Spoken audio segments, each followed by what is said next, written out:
ओम शांति। आज सतगुरुवार के दिन प्यारे प्यारे बाबा के पास सबकी स्नेह भरी यादों के साथ जैसे मैं वतन में पहुंची, वतन में पहुंचते ही क्या देखती हूँ कि बाबा एक बहुत सुंदर गोल्डन पहाड़ी के ऊपर खड़े थे और बाबा के सामने विश्व का ग्लोब था और बाबा उस विश्व के ग्लोब को दृष्टि और बाबा की नैनों से लाइट की किरणें विश्व के ग्लोब पर पहुंच रही थी और वो ग्लोब बहुत सुंदर चमकता हुआ दिखाई दे रहा था।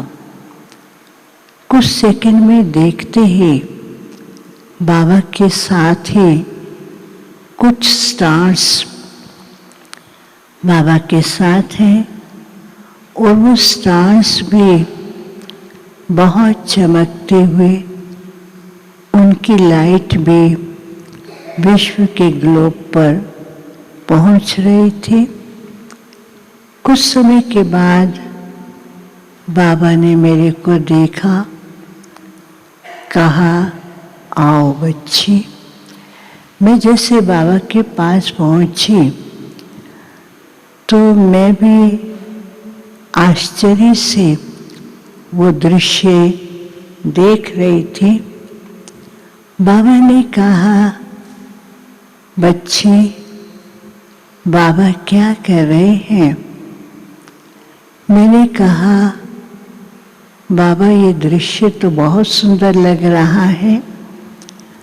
बाबा ने कहा कि बाबा बच्चों की नई दुनिया को परिवर्तन, परफेक्शन की स्टेज में लाने के लिए बाबा हर रोज विश्व के ग्लोब को सामने ला करके और उसको परिवर्तन करने का कार्य फास्ट गति से और परफेक्शन के कार्य को भी तीव्र गति से कराने का कार्य कर रहे हैं।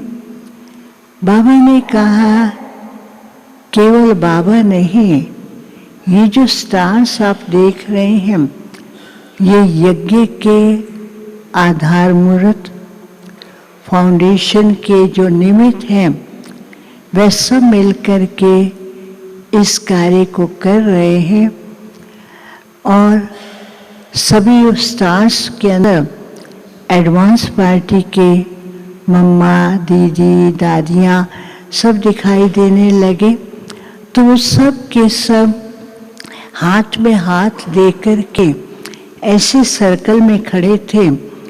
तो वो बता रहे थे कि हम हर कार्य को यूनिटी से, एक दूसरे के विचारों को सत्कार देते हुए और मिल कर के प्लान करते हैं ताकि हमारा जो लक्ष्य है विश्व का, नई दुनिया का, जल्दी संपन्न हो सके। तो फिर बाबा ने कहा, बाबा और यज्ञ के फाउंडेशन तो कर रहे हैं लेकिन यज्ञ के अन्य बच्चे, ब्राह्मण परिवार भी इस कार्य में सहयोगी हैं। तो बाबा ने क्या किया कि ऐसे हाथ किया तो क्या देखती हूँ बहुत से बच्चे वतन में इमर्ज हुए और वो बाबा को देख करके विश्व के ग्लोब को साकाश की किरणें दे रहे थे। देते देते क्या देखते थे, किसकी किरणें आधे तक पहुंचती थी और किसकी किरणें वहां पर पहुंच के वापस लौट करके आती थी। तो बाबा भी देख रहे थे। बाबा ने कहा, इस कार्य के अंदर सभी ब्राह्मण परिवार निमित्त तो है, लेकिन कई बच्चे क्या करते हैं, कार्य करते समय चेकिंग करते हैं कि ये जो मैंने कार्य किया ठीक हुआ या नहीं हुआ।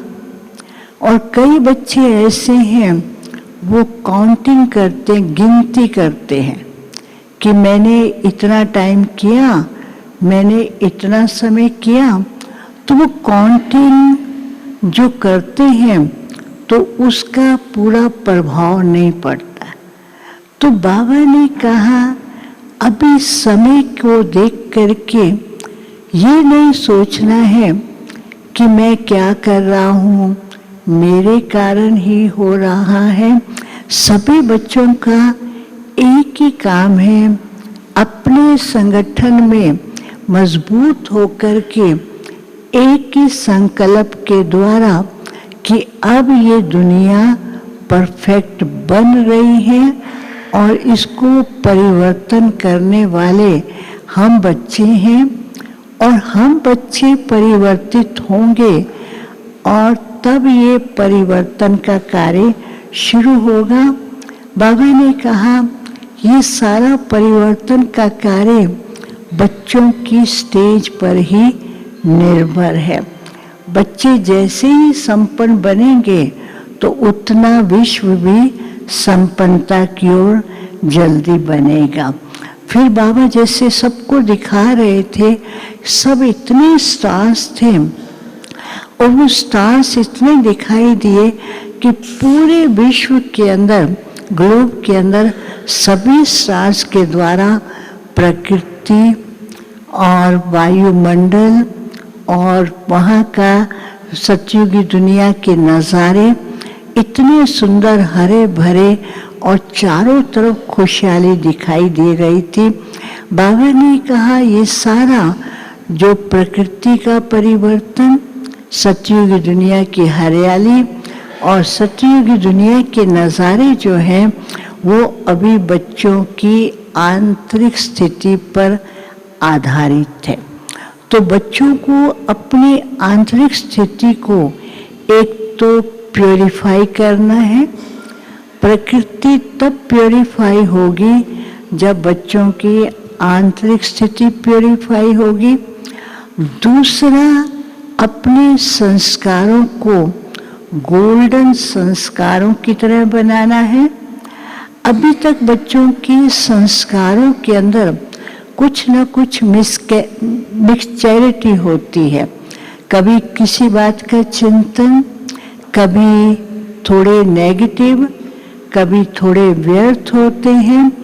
और ये संस्कारों के अंदर जो मिक्सचैरिटी का जो माया का प्रभाव पड़ता है वो हमारी स्थिति और स्थिति के कारण ही विश्व परिवर्तन के कार्य के अंदर कुछ न कुछ रुकावट डालता है।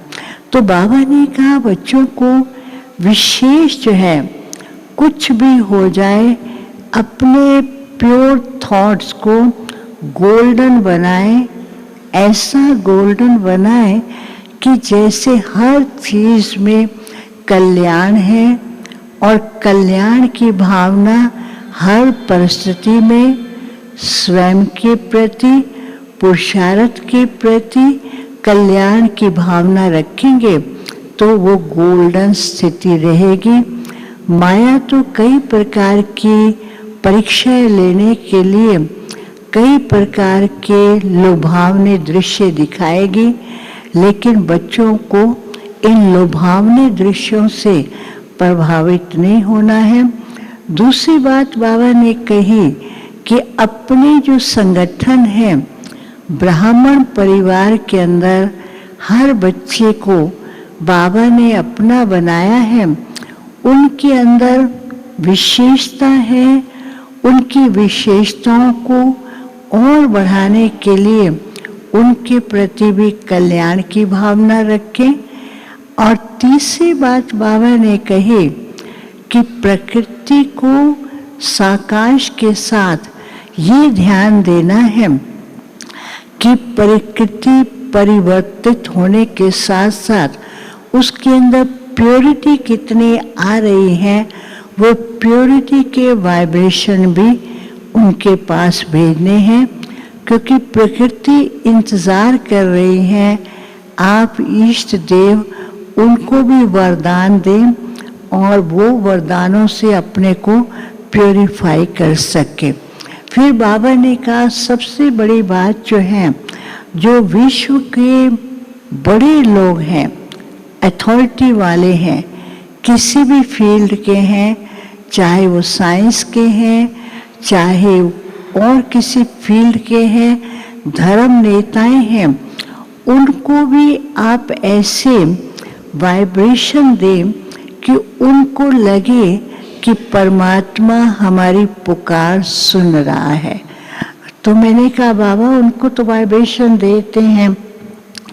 बाबा ने कहा वाइब्रेशन देते हैं, लेकिन ये नहीं उनको बताते हैं कि परमात्मा ही, बाबा ही हमारा सच्चा साथी है, वही सब कुछ देने वाला है। उनसे संबंध कैसे जोड़ें वो उनको नहीं बताते हैं। वो बाहरी प्रभाव में आते हैं, लेकिन परमात्म शक्ति को अभी वो कम पहचान रहे हैं। तो उनको परमात्म शक्ति का अनुभव हो कि परमात्मा ही हमारा साथी और वही कराने वाला है, वही हमारा पिता है, ये अनुभूति अभी तक नहीं कराते हैं। तो फिर बाबा सब बच्चों को प्यार कर रहे थे और बाबा को मैंने भोग स्वीकार कराया। बाबा ने सब बच्चों को भोग स्वीकार कराया और भोग स्वीकार कराने के बाद बाबा ने कहा सब बच्चे वतन में आए हैं, बाबा बच्चों को खाली हाथ नहीं भेजेंगे, क्योंकि बाबा के पास जब बच्चे आते थे बाबा हमेशा बच्चों को कोई ना कोई गिफ्ट देते थे। तो मैं सोचने लगी आज भी बाबा कुछ गिफ्ट देंगे। तो बाबा ने कहा बच्चे आज तो बाबा बच्चों को गिफ्ट देंगे। तो जैसे ही बाबा ने किया तो बाबा के पास ऐसा फ्लावर स्टाइल 3 फ्लावर थे और वो 3 फ्लावर बाबा ने जैसे गोल्डन भी थे और उसके अंदर लाइट की किरणें भी निकल रही थी। तो उस फ्लावर के अंदर एक फूल में लिखा हुआ था कि बाबा हमारा सर्वशक्तिवान साथी है। दूसरे फूल में लिखा हुआ था निमित्त और निर्माण भावना। तीसरे फूल में लिखा हुआ था रहम दिल से रहम दिल बन प्रत्यक्षता का झंडा लहराना है। तो ऐसे वो दिया तो सबके पास वो 3 फूल का एक गोल्डन सा वो सबके पास पहुंचा और उस फूल के ऊपर शिव बाबा का झंडा था और वो झंडे से लाइट निकल रही थी। बाबा ने कहा अभी भी बच्चे क्यों देरी कर रहे हैं, बाप की प्रत्यक्षता का झंडा पूरे विश्व में लहराना है, वो बच्चे कर सकते हैं। बाप को साथी बनाकर निमित्त और निर्माण भावना और रहम की भावना से हर एक को अनुभव कराएंगे, तब बाप की प्रत्यक्षता का झंडा लहराएगा। फिर बाबा ने सबको याद दिया और फिर जिनके निमित्त भोग थे बाबा ने उन सबको इमर्ज करते हुए याद प्यार दिया। बाबा ने कहा जिन्होंने भोग लगाया है बाबा उनको रिटर्न में वरदान और उनके संकल्पों को साकार करने के लिए शक्ति दे रहे हैं। सबको याद दिया। ओम शांति।